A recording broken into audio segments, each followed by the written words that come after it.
Bismillahirrahmanirrahim. Alhamdulillahilladzi allafa baina qulubina wa ja'alana ikhwanan mutahabbina 'amilina da'ina mujahidina fi sabilihi. Ashhadu an la ilaha illallah wahdahu la syarika lahu syahadatan sidqin wa haqq.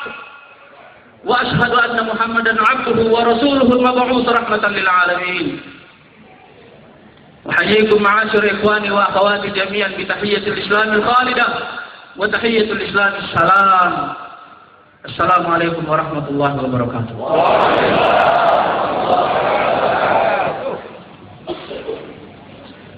Ikhwan dan akhwat sekalian yang saya cintai, saudara-saudaraku semuanya. Kalimat pertama yang ingin saya ucapkan kepada wilayah pertama yang saya kunjungi setelah menjadi presiden hanya satu. Saya mencintai antum semuanya. Uhibbukum billah. Dan itu adalah cinta tertinggi yang saya miliki kepada antum semuanya. Saya juga ingin menyampaikan salam cinta dari pemimpin kita, Ketua Majelis Syuro Kiai Haji Helmi Aminuddin, kepada antum semuanya. Saya juga ingin menyampaikan salam cinta dari saudara kita Al-Ustaz Lutfi Hasan Ishaq kepada salam cinta inilah ikhwan sekalian yang menyatukan kita semuanya. Dan atas nama cintalah kita semua terus-menerus bergerak dan tidak akan pernah berhenti. Ikhwan sekalian, tadi malam saya hampir tidak bisa tidur karena saya benar-benar gelisah memikirkan apakah yang harus saya katakan kepada saudara-saudaraku di Jawa Barat yang sedang ada dalam sebuah medan tempur yang sengit. Justru ketika kita mengalami cobaan besar, saya bertanya ke dalam diri saya sendiri, kalimat apakah yang ingin didengarkan oleh saudara-saudaraku di sana? Apakah yang mereka rasakan saat ini? Dan apa yang ingin mereka dengarkan? Dan apa yang bisa kusampaikan kepada mereka itu?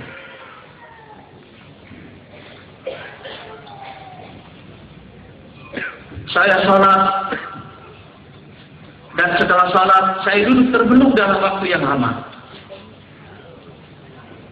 sampai istri saya menyuruh saya untuk tidur, tapi saya belum bisa tidur sampai akhirnya kutemukan satu kata dari warisan sejarah perjuangan bangsa Indonesia yang paling tepat mewakili perasaan saya dan perasaan antum semuanya, yaitu sebuah bait puisi dari Khairil Anwar. Bisa luka dan bisa aku bawa berlari, berlari hingga hilang aku diberi. Aku masih mau hidup 1000 tahun lagi. Allahu Akbar, Allahu Akbar, Allahu Akbar, Allahu Akbar.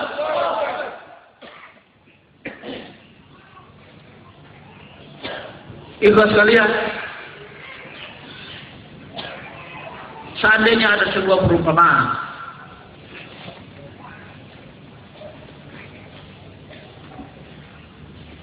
bahwa kita adalah anak kecil yang sedang terjatuh ke dalam sumur,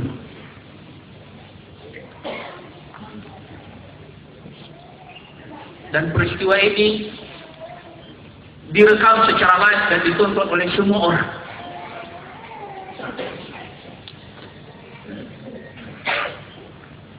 maka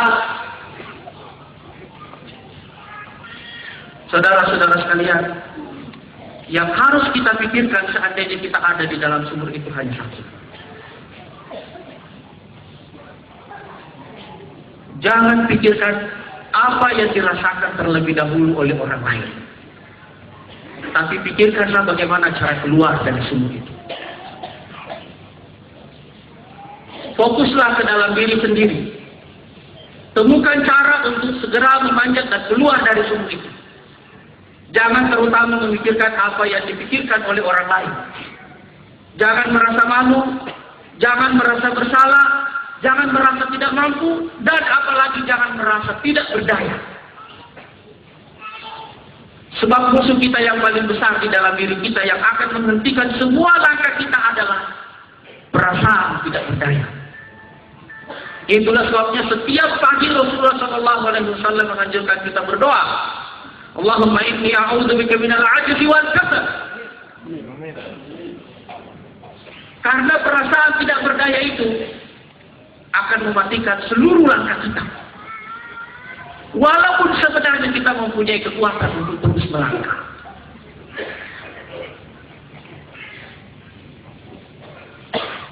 Tetapi ikhwas sekalian, kalau kita terus berusaha bekerja keras menemukan cara untuk keluar dari sumur itu, percayalah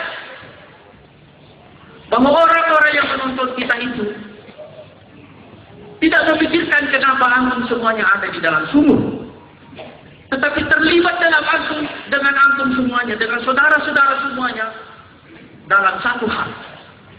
Mereka terlibat merasakan perjuangan antum untuk keluar dari sumur. Sebab jatuh di dalam sumur seperti itu mungkin terjadi bagi semua orang. Dan masalahnya bukan apakah kita jatuh ke dalam sumur atau tidak, tetapi apakah kita punya kemampuan untuk keluar dari sumur itu.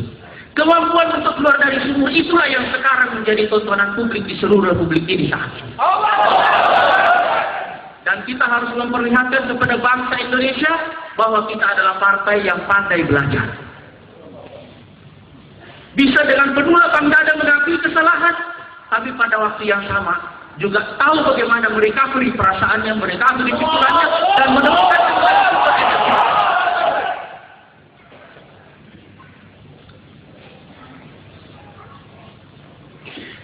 Ikhwas sekalian, Khairul Anwar mati muda, tapi syairnya tidak mati.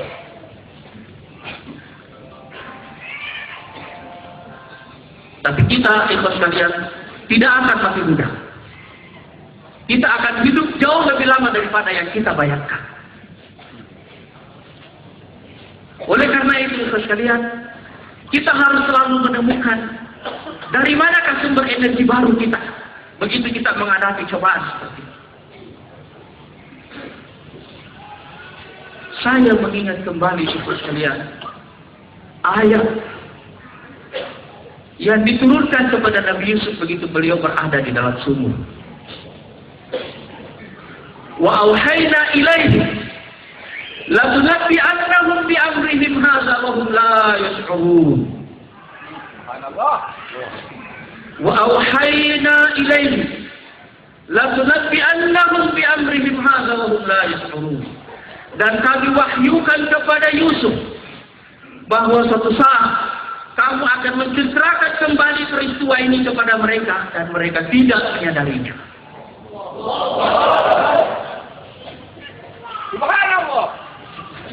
Itulah yang memberikan kesabaran yang luar biasa kepada Nabi Yusuf. Dan kesabaran itulah yang membuat beliau menempuh hidup yang begitu panjang.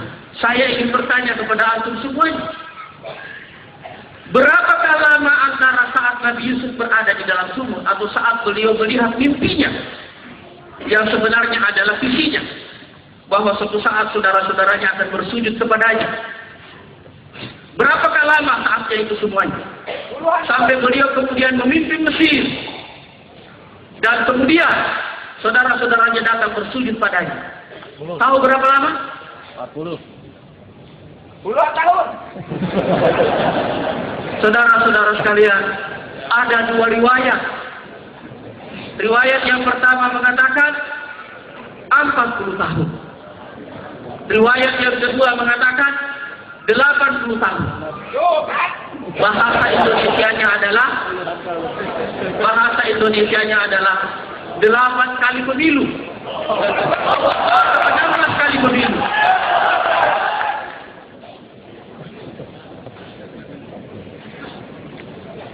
Marilah kita menemukan kembali sumber energi kita dengan mencari ilham pada sejarah perjuangan para nabi-nabi. Tanpa perlu merasa bahwa kita ini orang suci. Kita tetap manusia biasa. Mungkin sekali kita hilang, mungkin. Dan karena itu saya juga ingin mengingatkan kembali kepada antum semuanya. Peristiwa Uhud yang dialami oleh Rasulullah Sallallahu Alaihi Wasallam.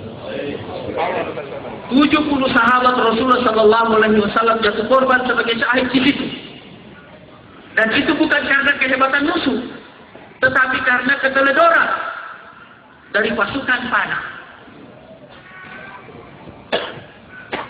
Tapi saudara-saudara sekalian, apakah Rasulullah memarahi pasukan panah yang telah menyebabkan jatuhnya korban 70 jiwa itu?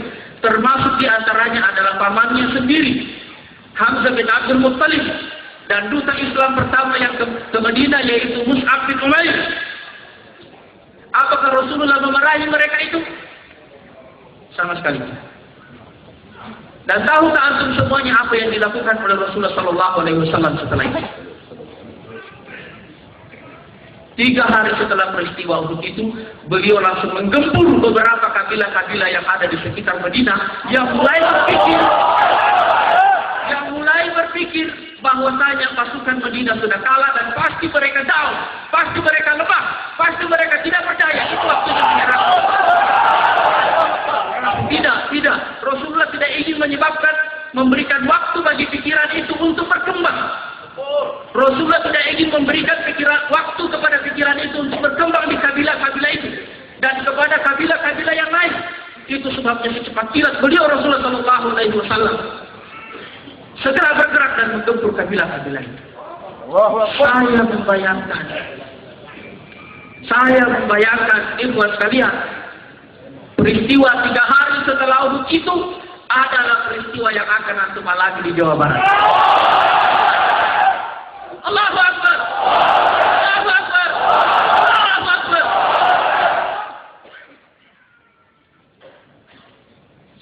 Sekali lagi, Rasulullah tidak pernah memarahi orang yang bersalah pada waktu kejadian itu terjadi. Tidak pernah. Dan tidak satu pun ayat Quran yang turun memarahi sahabat itu. Tidak ada. Tidak ada. Oleh karena itu, ikhwas sekalian, satu-satunya cara melupakan musibah, satu-satunya cara melupakan cobaan, satu-satunya cara keluar dari ketertekanan adalah mengingat kembali satu rahmat Allah Subhanahu wa Ta'ala bagi manusia, yaitu lupakan.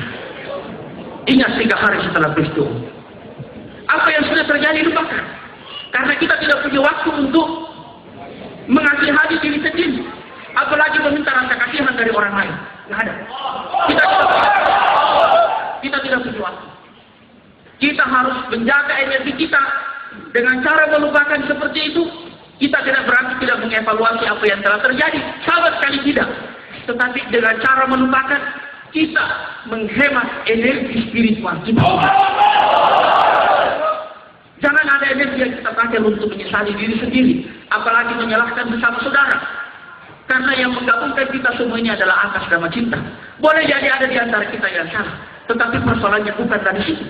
Kita adalah makhluk pembelajar yang terus-menerus memperbaiki diri. Dan tidak ada waktu untuk mengingat kesalahan itu, yang ada adalah waktu untuk memikirkan perbaikan-perbaikan baru yang harus kita lakukan. Itu sebabnya ibu sekalian, kemarin di depan seluruh pengurus DPP, saya mengatakan bahwa peristiwa ini harus memberikan kita semua kesadaran baru bahwa perjalanan kita akan seperti ini. Antum ingat lomba apa itu?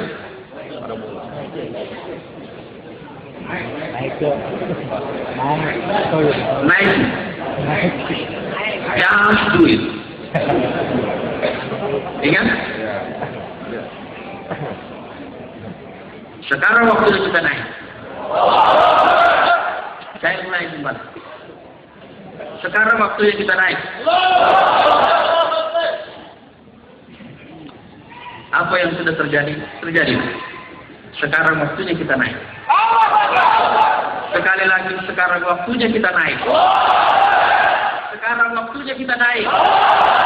Sekarang waktunya kita naik. Sekarang waktunya kita naik. Sekarang waktunya kita naik. Sekarang waktunya kita naik. Sekarang waktunya kita naik. Sekarang waktunya kita naik. Sekarang waktunya kita naik. Sekarang waktunya kita naik.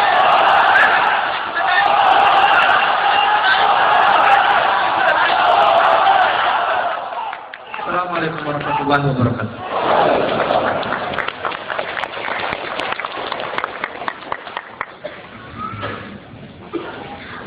Jazakallahu khairan kepada Ustaz Yusuf yang telah menyampaikan arahannya kepada kita. Seperti yang kita saksikan sebagai penghibur setelah kita diberi penyemangat yang luar biasa penampilan dari Sobul Harokah